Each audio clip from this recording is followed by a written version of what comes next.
So my number two was and I had some notes here, but so I believe it was the 2000. I forget the year actually. It was the year that Mark Trestman was hired as head coach of the Bears. The person that left the interview process thinking that he was going to be offered the job and was excited about accepting the job was Bruce Arians, who later went on to take later that offseason, went on to take the Tampa Bay Buccaneers job. And the rest is history. I'm sorry. He took the Arizona Cardinals job and then eventually where he had some success there as well. Yeah. Yes. And led one of the more successful offenses of the era. And I just think about how overmatched Mark Trestman seemed his whole tenure as the Bears. And I think about what Jay Cutler would have looked like in Bruce Arians' vertical offense. The one thing Cutler had was a cannon for an arm, good mobility. He maybe had some issues with throwing to the wrong team from time to time, but another high interception guy. Yes, but I feel like with the track record that Bruce Arians went on to have as a head coach compared to Mark Trestman, who, again, this goes back to two things. One, the Bears not being run. By this time, they were firmly being run by the McCaskey family. And Michael McCaskey and George McCaskey are, admittedly, they will come out and tell you, we're not football people. We don't watch football. We don't understand football. We're businessmen. Every now and then we get an angry phone call from Virginia McCaskey, who is George Halas's father, and their mother. And they'll come back and say, Mom's not happy. We got to make some changes. So anyways, they chose Mark Trestman in part because of you look at every head coach that the Bears have chose since Mike Ditka. It was because Mike Ditka was loud and stomped his feet and swore at the reporters and was fun to watch. And they said, we don't want any more of that. We don't want our coach swearing on TV. We don't want, which goes against the idea of hiring Buddy Ryan too, because he famously punched Kevin Gilbride on the sideline of the Houston Oilers. That was his offensive coordinator.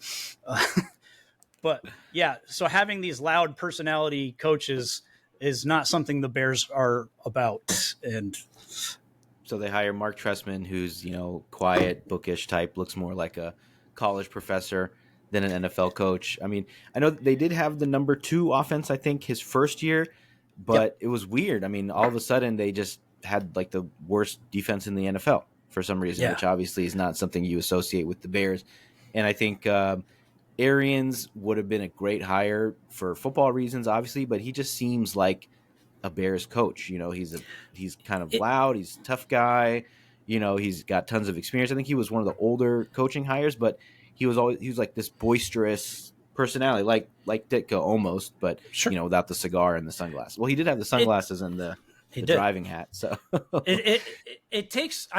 It seems to me, anyways, it takes a certain amount of charisma to be a head coach, and Mark Trestman wasn't really screaming charisma.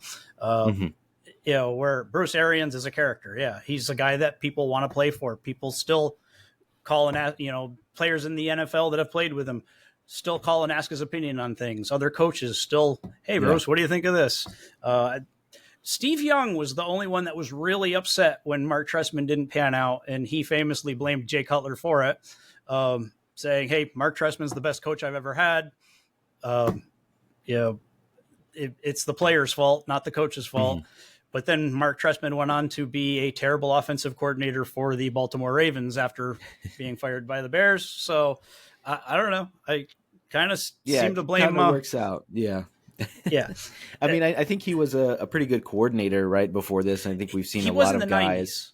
90s. Yeah. A lot of guys, they're good coordinators, not so good head coaches. And then they go back to coordinating, but by then maybe the game has passed them by, the style, whatever it is. So, and I believe Arians would have had some success, which would have led to some stability, which the Cutler era was wasted by instability. I mean, Jay Cutler, with all his flaws, he had 6 offensive coordinators in 10 seasons.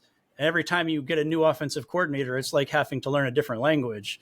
That's a lot to expect from anybody to succeed under those circumstances. So before I jump to my number 2, just an aside, do you think Jay Cutler is the most talented quarterback to ever play for the Chicago Bears? Not the best or the greatest, but just like the most yeah, talented. I definitely get the distinction. I would have said hands down yes. Justin Fields may have that now, but talent wise, but heard people say that Cutler had the strongest arm they'd ever seen, and he was drafted by the Denver Broncos who had John Elway there. So that's. It's a maybe. He had underrated mobility. I mean, he could move. He just wasn't going to take off and scramble a lot. But I think physically he was very gifted.